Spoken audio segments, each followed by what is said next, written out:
And also, not a lot of people will tell you this, but it's... Let me click that and find out what I need to do to get into this school. Like, my dream school is...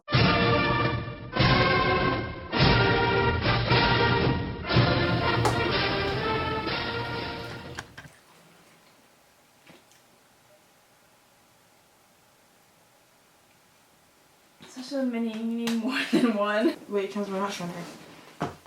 Welcome back to our channel. Wait, Chaz, can you... Because whenever Chinaza's here, it becomes a joint channel until she leaves.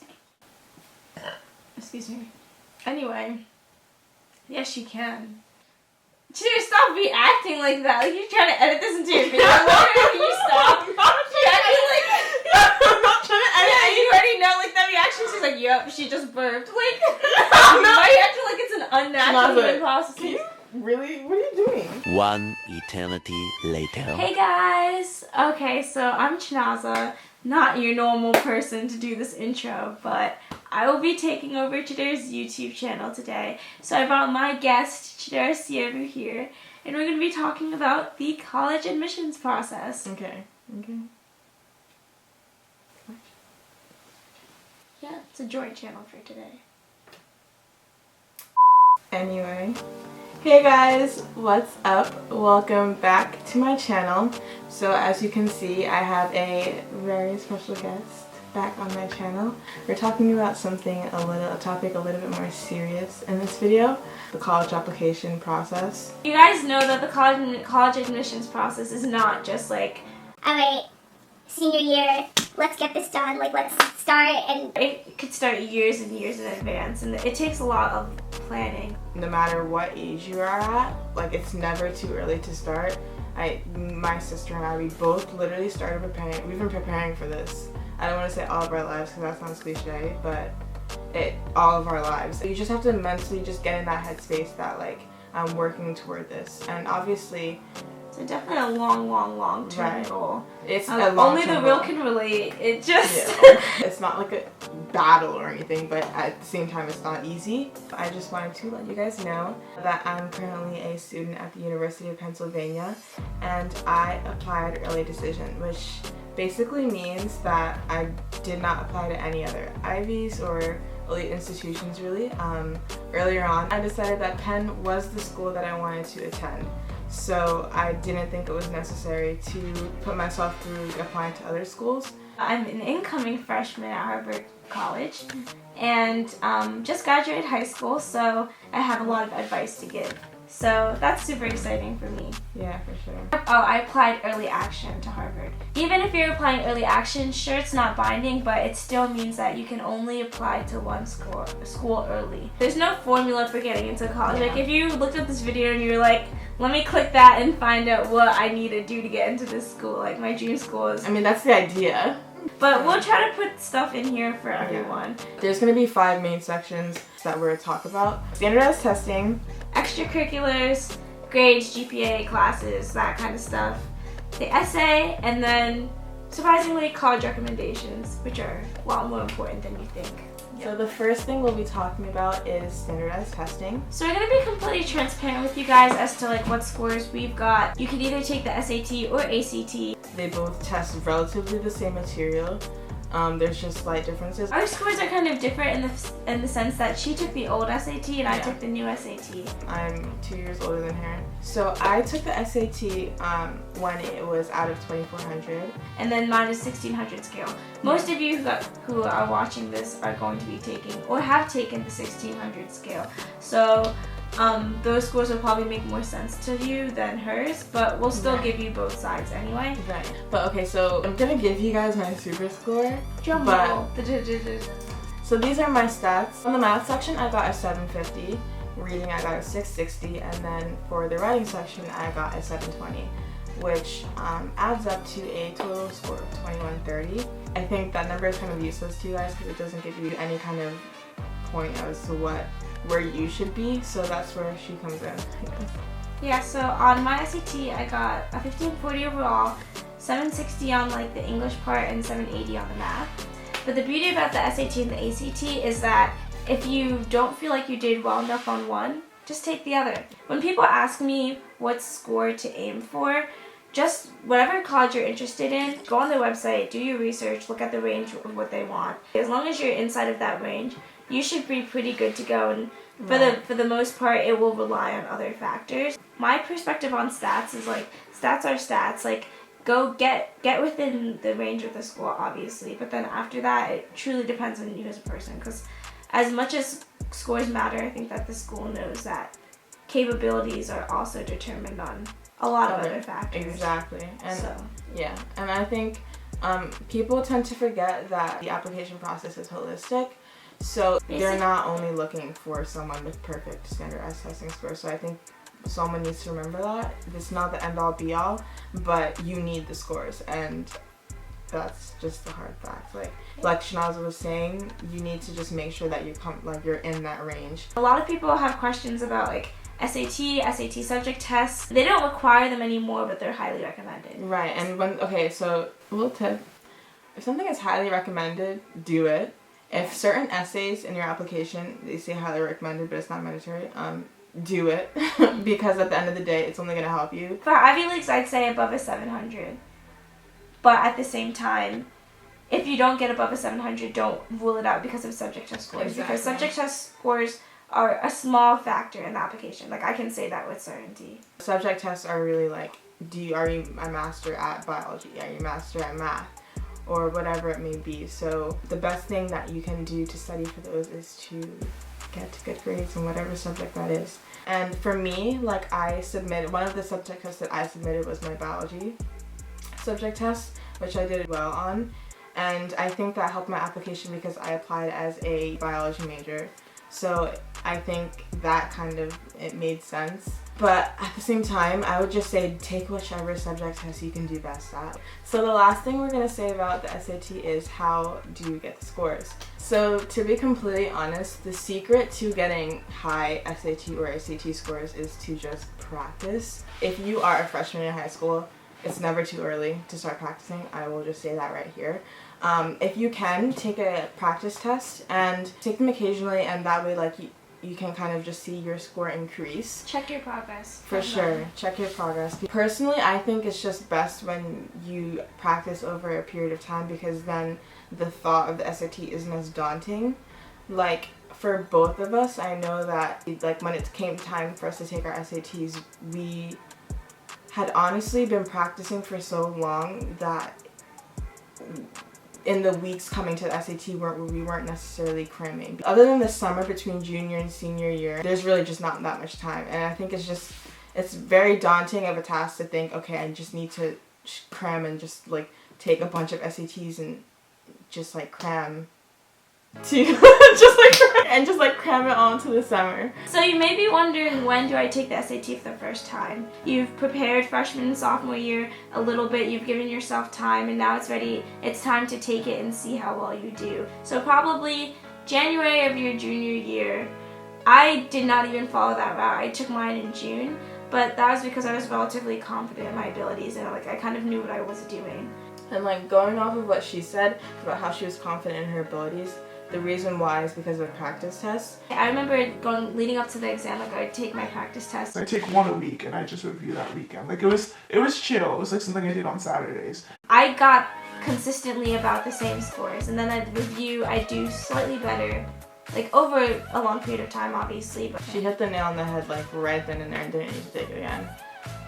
Because of all the practice that she got. So that just eliminates a lot of stress if you just do it over time. I know a lot of people use tutors for the SAT, and that's not a bad thing. It's definitely something that if you have the means to do that, then it's a great way to boost your score.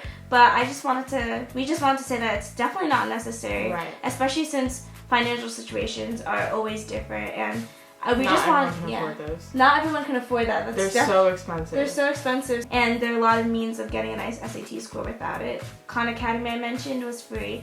Just get a book and practicing through the practice test. Right. We're just saying it's not mandatory. Some people, they do need one to like motivate them and to push them, but we kind of had each other, so yeah, it was nice to have that support.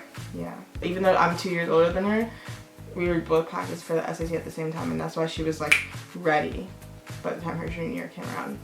So now we're going to talk about AP scores. Yeah. We're just going to throw it in the mix. Basically, the common thread here is there's nothing that's an end-all be-all. But you want to continue to increase your chances of getting accepted. So you should be working towards getting good AP scores. It should not be a factor that you kind of throw by the wayside. They definitely help for admissions purposes because it shows them that you're interested in taking those college classes and that you're ready to take those college courses. There are multiple ways to do well.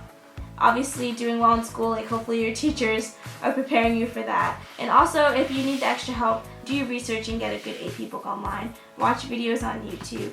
Pray for 4s and 5s. Yeah, going off of what she said, I think that AP scores for sure can help your application. But like in my case, I didn't think that they would hurt my application at all.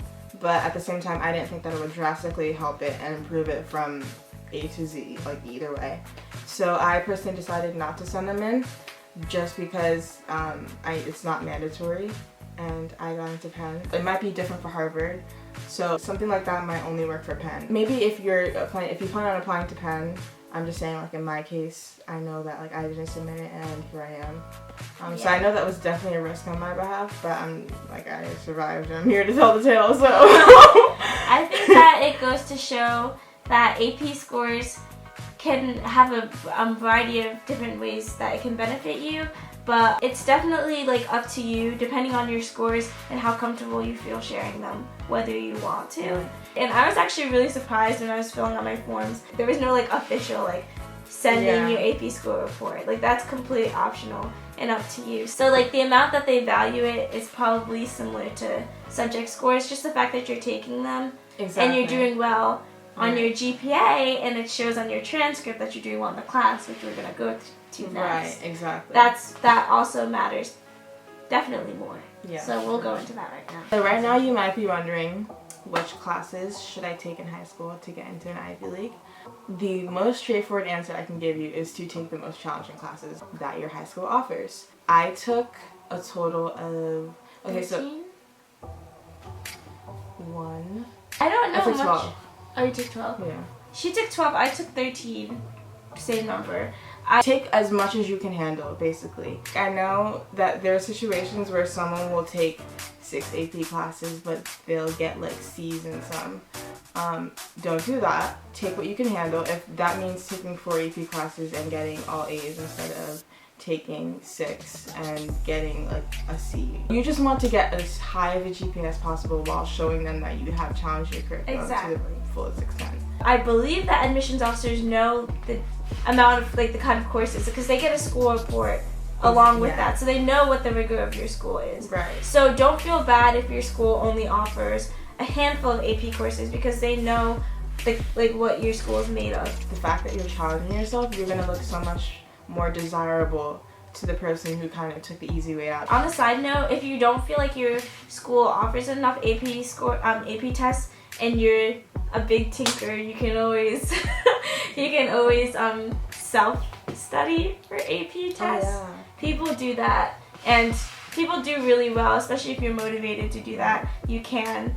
GPA-wise, aim for straight A's. Like, aim for the best grades you can get. These are Ivy League schools, and your GPA in your transcript is so important. Right. And also, the course selection is important as well. Not only the level of rigor, but also the classes that you're taking in terms of subject matter.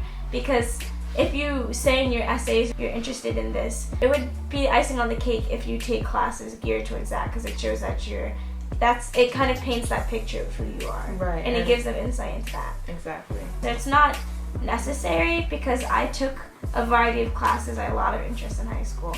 But if you are passionate about something, hey, take classes about that and you'll probably be good at it because you're so passionate about it. Aim for straight A's. But at the same time, she didn't mention this, but I will mention it. A B will not kill you. If you get a B, it's not the end of the world. What doesn't kill you makes you stronger. Literally, you can't. Okay. Getting 1B won't kill you, but of course, you have to have a rigorous course load in order for it to be kind of explainable or excusable. So yes, that is what we're going to say about course selection. Okay, so the next section that we're going to go into is Okay, so the next section we're gonna go into is okay, so the thing about extracurriculars is that it is quality over quantity. When you're doing them, don't join so many clubs and be members of so many clubs and not have any depth. Because being a member of all these clubs, but if there's no dedication, then it doesn't really say much about who you are. Actions speak louder than words in this case. Like, what you've done says a lot about you and your high school experience. It's just so much more easier to join extracurriculars that you are passionate about. For example, me, my sister, and I, we were both a part of this club called Future Business Leaders of America. Changed my life. Yeah, we're using this example because moments were created as a part of that club that like defined part of my high school experience for sure. So like you can basically tell how invested we were in this club. It was right. a huge deal to us, and on our college application that showed. Right, because we got for that bullet point on our resume, we got several awards. And we've had leadership positions in that club, and we contributed so much to that club. So between me and my sister, not only did we do activities in our school, but we actually were very involved in our community as well. More specifically, our church. I just think it's important to kind of have a balance of both. Definitely know that all the extracurriculars that you do don't necessarily have to be in your school, especially in situations where there's a lack of extracurriculars and clubs at your school. Yeah. Always reach out. There are so many different programs online. There are so many opportunities out there. You just need to go out and look for them. You can also go out and create your own opportunities. There are plenty of ways that you can set yourself. These things will set you apart, I promise you. Yeah, especially if there's no set path. If you create a path for yourself, that's something people love. Self-starters. And if you're a self-starter, especially elite colleges. Yeah, so if you're a self-starter, or if there's not a lot around you and you just want to forge your own path, go ahead and by all means do that. As long as you have your passions in your heart and service on your mind, it'll take you far. Oh, that was well said. And also, don't put middle school stuff on your resume. Don't do it. That's it's just it's just like everything is high school applicable only, and except if it's something that carries on from middle school to high school. So let's say you had, or if you had a job. Sometimes people forget that it is okay to get actual jobs. It shows that you understand the real world, and that is a section of the application as well, like a separate section if you have any jobs. Right. And they do ask straight up, like, have you had any jobs? So answering no is like not necessarily something you want to be doing. So the more the merrier. If you have a job, get one. Also, in terms of resumes, not all colleges accept resumes, especially in regards to ivies. But for the ones that don't, you can use the additional information section of your Common App. That's one option. And remember that there are only 10, not only, but there are 10 slots for extracurriculars. So you don't necessarily have to fill that up, but it's not a bad thing if you do. I think you should fill it up. Remember, this is a story of painting, so if you have room to fill it up, you should. Then again, we did say quality over quantity, so. But quantity doesn't hurt. Exactly. Exactly. It does not hurt. It only helps. Right, it only helps. I'm gonna tell you that like your resume is something that you should be working on from freshman year. Like as soon as you join your first club, your freshman year. Plop it on your resume. Yeah, it's not difficult at all. I think by the time we reached our senior year and we were ready to apply to college, it was so helpful that we had like all of our achievements or like whatever we've done in one place, right? And we're not trying to scramble our head thinking, oh my god, what did we do in June of our sophomore year? In addition to getting jobs over the summer, there are summer programs that you should be attending. Colleges like to see that you're using your summers productively. Every summer should be kind of documented on your resume in one way, shape, or form. I remember there's some applications that like strictly like ask you, what did you do over the summer? I just specifically remember my Princeton one like asking me to like list the things I did. And I included like I went to Girl State, I went to FBLA Nationals, and I even included my vacation with my family in Canada. Yeah. Because that's something I did over the summer. So they just want to know what you're up to when you're not in school. Exactly. The next category that we have is teacher recommendations. A lot of people don't know how important college recommendations can actually be. It's definitely something that you should be thinking about throughout your college experience. your high school experience and kind of already in that college mindset. Yeah. You can see. You should probably look for junior or senior year teachers. Senior year is a little bit of a stretch in my opinion, only because you've only had them for like a couple of months, unless they've been a coach to you or an advisor in the past. It's also important to keep in mind that on the Common App, it's not just going to be the actual recommendation letter. I'm sure many people think that you really just the only thing that the teachers submit is just their letter of recommendation, but there's a whole evaluation that comes into play when colleges are considering you. They actually take real life values, guys. Like, there is a whole chart that she'll pull up that has all of these values. So you want to choose teachers that you think very much value your presence and understand what you bring to the table, so that they can exemplify that for the admissions officers to see that. And also choose teachers that you feel like you have like hearty experiences with, like there's substance with those relationships, because that's what you want to come out on paper when people are reading. Like, it came to my attention recently by my admissions officer that one of my recommenders talked about like how I was like witty in the classroom and how I like had side jokes and puns. Like, that's something completely unrelated to academics, but that's something that my admissions officer remembered. It kind of helps if it was like a high level teacher, like an AP class teacher, because basically on the teacher evaluation form, it asks you what level the class was. Right. And they also ask you in what context they know the student. So the voice mistake you could make is choosing kind of like a flat teacher who will write a generic one for you. The way that you approach and seek them out is also very important. It's best to go as early as possible. So in beginner senior years, when I knew who I wanted to ask, and I sent emails to my teachers. I like reflected on our years together. I sprinkled in, like, it was more of a heartfelt letter too. It was kind of a thank you letter, and then I asked for a recommendation. And then it also gave me an opportunity to like attach my resume. But you can also do this in person. So it's definitely up to you and your style of how you want to approach them. But just make sure that you're very cordial. And also, not a lot of people will tell you this, but it's also helpful to the teacher that they know what schools you're applying to, especially if you're applying to an early school. Like I said, I'm applying to Harvard. I know that they value like intellectual curiosity and contribution to community. So like if you could somehow highlight those things in the letter or hint at it, I'd really appreciate that. Like those kinds of things aren't, you might feel like you're being commanding, but teachers actually like that because it gives them clarity, because they want to see you succeed. If you're choosing the right teachers, they want you to succeed, and they want like a sense of direction as to where to go with the recommendation letter. Something that you should also remember is not necessarily the classes that you did the best in that will give you the best recommendations. So even if it's a class that you consistently ask the teacher like about like a lot of questions, I think that definitely, that's something, if it's something that they remember, they will definitely include that you were constantly like trying to improve yourself in that letter. And you took that challenge to begin with, taking the class, and that you didn't just back down, you continued to pursue. Exactly. A college recommendation letter, it's the one part of your application that's coming from a third party, and it will allow the admission officer to see if your kind of application is making sense or not, or if it's genuine. Like, this is an actual voice for you. So definitely use that to your advantage.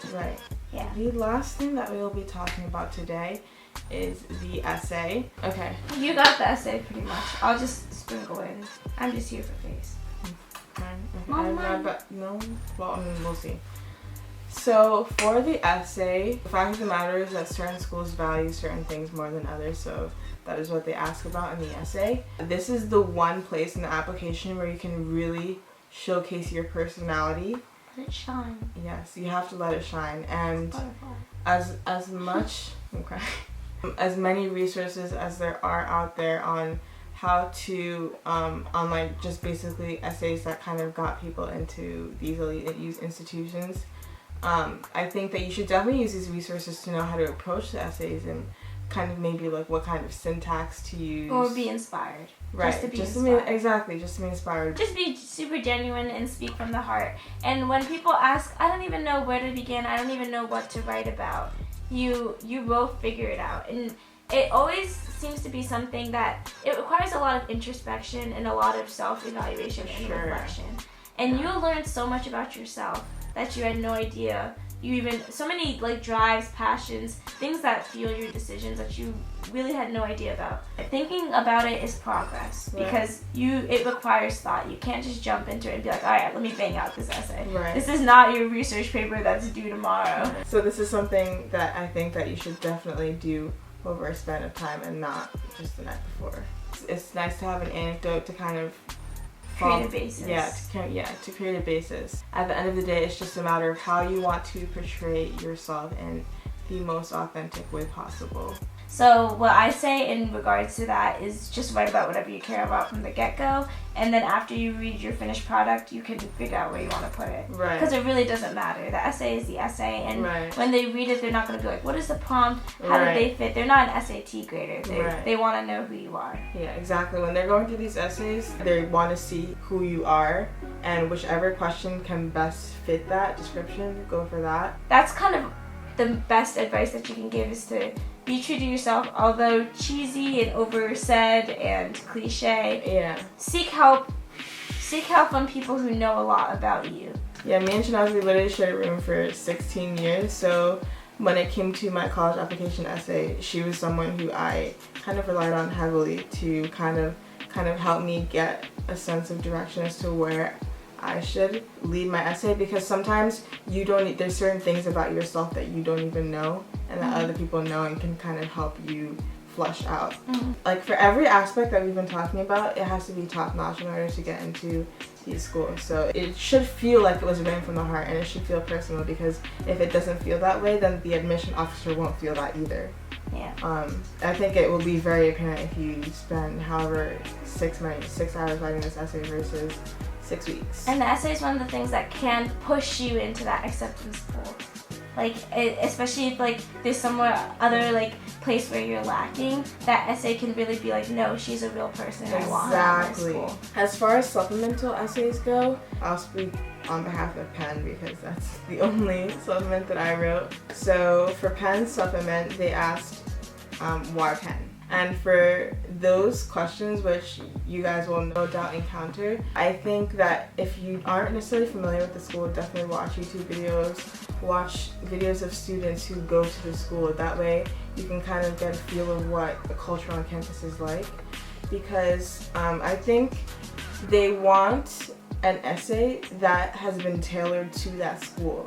Because they can tell if you just made a generic wide blank school essay and you just substituted Yale, Harvard, Penn for all of those words. It won't work. It will not work, because I think in the college application process we've learned that these schools are so different from each other and they're so unique in their own way. So for schools that you want to go to, you need to invest in making kind of individualized essays for them. All of the supplementals are all unique to the school, and they do require appropriate time. So plan accordingly and definitely give these as much effort as you put in your Common App. I know that the Common App essays should be up by now.